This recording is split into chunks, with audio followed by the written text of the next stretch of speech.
students, today we will solve question number third and unsolved question number third and unsolved question number fourth.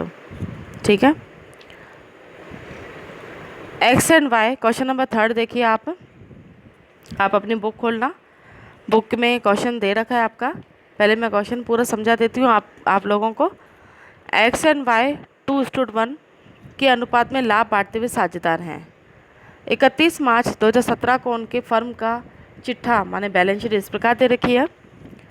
Bank balance अपन को दे रखा है 17,200 का, debtors हैं 16,000 के, PBD minus करके 1,200 के तो दे दिए 14,800, स्टॉक है 43,000, plant and machinery 42,000, building 36,000 and goodwill 3,000। आप गुडविल को टिक लगाइए, मैंने भी टिक लगा के दिया है आपको, माने ये ओल्ड गुडविल है। ओल्ड गुडविल को रिटर्न ऑफ किया जाएगा। इसकी एंट्री अपन को कहाँ करनी है? पार्टनर्स कैपिटल अकाउंट के डेबिट तरफ, जैसे कि पहले मैं आपको समझाया है। लायबिलिटी में अपन को क्रेडिटर्स दे रखे हैं, आउटस्टैंडिंग सैलरी है, वर्कमैन कॉम्प्रिहेंशन रिजर्व है। वर्कमैन कॉम्प्रिहेंशन रिजर्व का मतलब ये होता है कि ऑन ड्यूटी अगर किसी वर्कर की डेथ हो जाती है या किसी भी तरह का कोई एक्सीडेंट हो जाता है या माइनर एक्सीडेंट या मेजर एक्सीडेंट, किसी भी तरह का कोई एक्सीडेंट हो जाता है, तो उस समय उसका पूरा ट्रीटमेंट का जो खर्चा है वो पूरा मालिक ही करता है, पूरी फर्म ही करती है। तो काम करते समय या ऑन ड्यूटी होते समय अगर वर्कर को कुछ हो जाता है तो हॉस्पिटल का, इसके अलावा घर के बीवी बच्चों का या घर के परिवार का भरण पोषण करने के लिए कंपनी ही पूरी रिस्क उठाती है, इसलिए वो एक रिज़र्व रखती है। उस रिज़र्व के थ्रू ही वो पेमेंट करती है।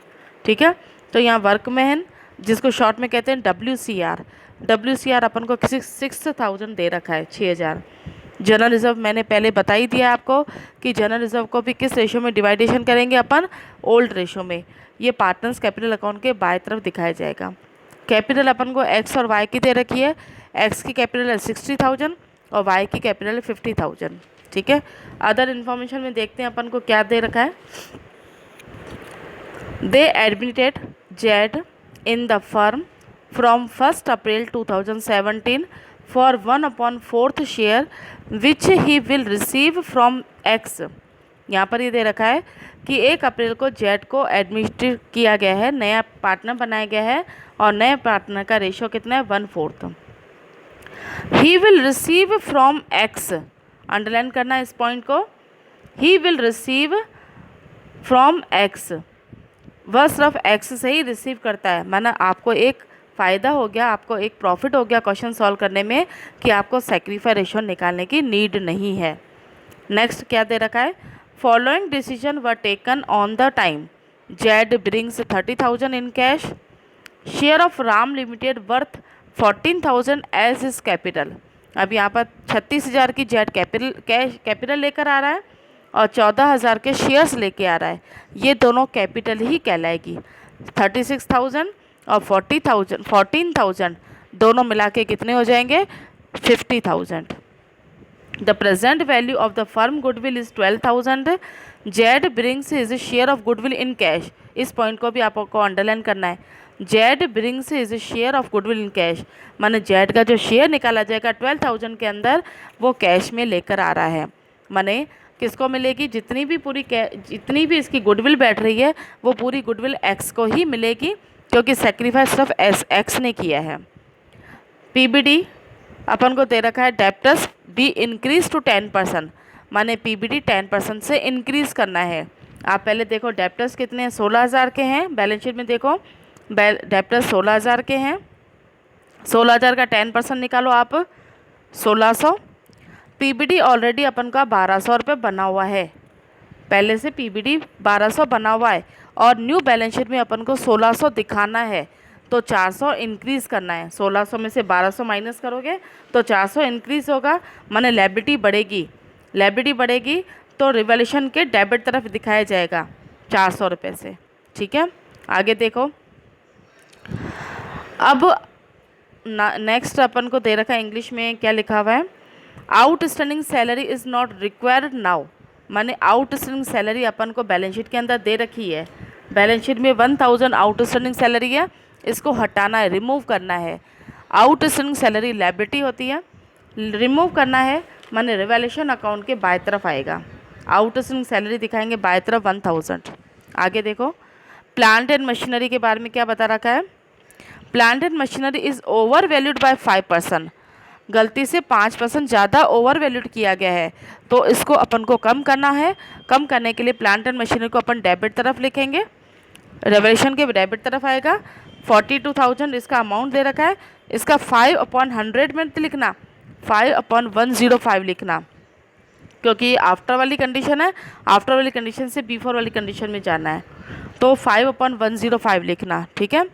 2000 प्लांट एंड मशीनरी कम हो जाएगी। आगे अपन को स्टॉक के बारे में क्या इन्फॉर्मेशन दे रखा है। Stock to be increase by 2400, stock को बढ़ाना है तो बाय स्टॉक लिखेंगे 2400, जो अमाउंट है सेम वही का वही आ जाएगा। अब ये वाले फिफ्थ देखो, बिल्डिंग के बारे में क्या बता रखा है। Building is under valued bye 10%, माने बिल्डिंग की वैल्यू 10% कम शो की गई बैलेंस शीट के अंदर। बैलेंस शीट के अंदर बिल्डिंग कितना बताया गया है 36,000, माने 10% कम शो किया गया है। तो ये 36,000 जो शो किया गया है वो 90% के बराबर शो किया गया है। तो अपन को बिल्डिंग बतानी पड़ेगी रिवैल्यूएशन अकाउंट के बाएं तरफ। 36,000 इंटू 10/100 मत लिखना, 10/90 लिखना। जैसे अपन ने वहाँ पर 105 लिखा था उसी तरह से 10/90 आएगा, ठीक है। उसके बाद आगे क्या दे रखा है। 4,000 debtors, sundry creditor were return back by 4,000, माने क्रेडिटर को रिटर्न बैक करना है, माने क्रेडिटर अपने क्या हो गए कम हो गए। अगर क्रेडिटर 4,000 कम हो गए हैं तो रिवैल्यूएशन अकाउंट के बाएं तरफ आएगा 4,000, ठीक है। अब रिवैल्यूएशन अकाउंट एक बार दोबारा देख लो क्या क्या दे रखा है नीचे। रिवैल्यूएशन अकाउंट टू तरफ पीबीटी बताया मैंने आपको 400 रुपये आएगा, क्योंकि 1600 न्यू बैलेंस शीट के अंदर रखना है और अपन को 1200 रुपये दे ही रखा है ओल्ड बैलेंस शीट में, तो डिफरेंस कितना आ रहा है 400 रुपये, और इंक्रीज़ करना है पीबीटी को तो 400 रुपये टू तरफ आ जाएगा। प्लांट एंड मशीनरी बताई थी मैंने कि 2000 प्लांट एंड मशीनरी में ज़्यादा बता दिया, ओवर वैल्यूड कर दिया है, तो उसको कम करना है। अच्छा, इसमें एक पॉइंट और रह गई अपनी 7th नंबर पॉइंट है WCR वाली। WCR के बारे में ये बता रखा है कि 9,000 का अपन को क्लेम रखना है। WCR का क्लेम अपन को कितना रखना है 9,000 का, और बैलेंस शीट में WCR का क्लेम रिजर्व कितना बता रखा है 6,000 का, तो 3,000 रुपये और इंक्रीज़ करने हैं, तो टू WCR आ जाएगा 3,000।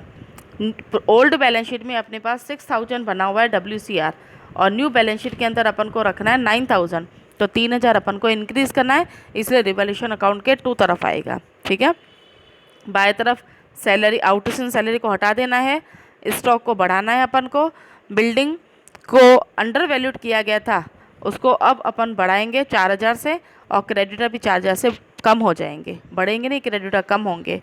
तो अपना प्रॉफिट आया 6,000 का, इसको ओल्ड रेशो में डिवाइडेशन करेंगे 2:1 में, ठीक है। पार्टनर्स कैपिटल अकाउंट में देखो क्या क्या चीज़ आएगी। बाय बैलेंस BD, माने इनकी कैपिटल आ गई दोनों की 60,000 50,000, कहाँ से लिखोगे कैपिटल, बैलेंस शीट के अंदर दे रखी है। उसके बाद जेड अपने साथ क्या लेकर आ रहा था, कैश 36,000 की लेकर आए हैं, और इन्वेस्टमेंट माने शेयर्स है, इन्वेस्टमेंट की जगह आप शेयर्स भी लिख सकते हो, शेयर्स 14,000 के लेकर आए हैं। उसके बाद जनरल रिजर्व को अपन डिवाइडेशन करेंगे, अभी मैं वर्किंग नोट की पिक बता देती हूँ। जनरल रिजर्व अपने पास कितना है 9,000, 9,000 को ओल्ड रेशो में बांटोगे 6,000 और 3,000 आ जाएगा। गुडविल 12,000 टोटल फर्म की गुडविल है, उसमें अपन जेड का हिस्सा निकालेंगे। जेड का हिस्सा अपने पास कितना बता रखा है 1/4, 12,000 का 1/4 हिस्सा निकालोगे तो 3,000 आएगा, पूरा पूरा एक्स को मिलेगा क्योंकि सेक्रीफाइड पूरा एक्स ने किया है। और यहाँ पर आएगा P&L एडजस्टमेंट ना लिख के अपन क्या लिखेंगे बाय रिवैल्यूएशन लिखेंगे, इसकी जगह काट के रिवैल्यूएशन लिखना है अपन को।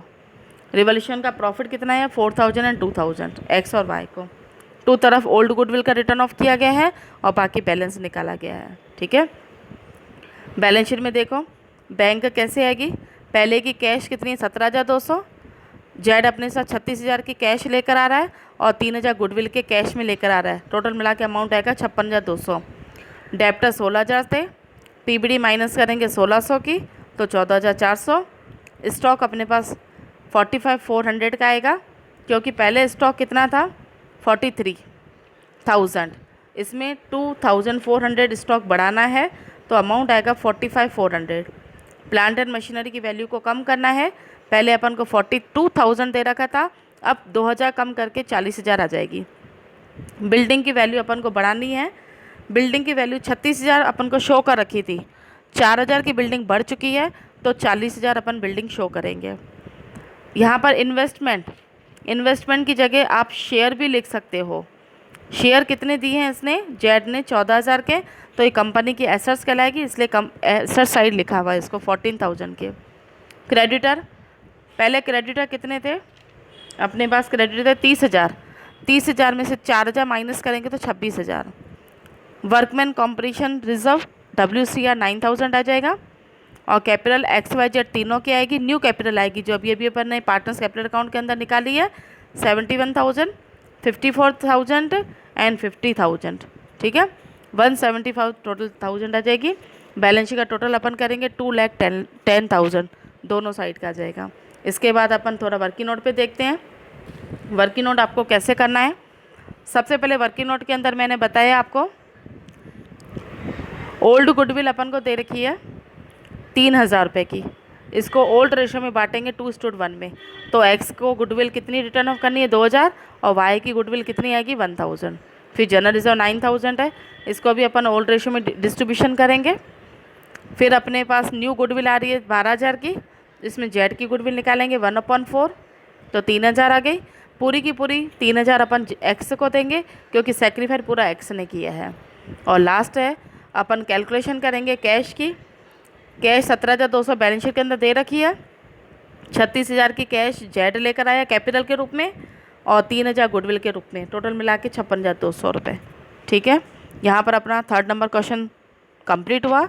अब नेक्स्ट अपन आते हैं क्वेश्चन नंबर 4 पर। कितने मिनट के बने?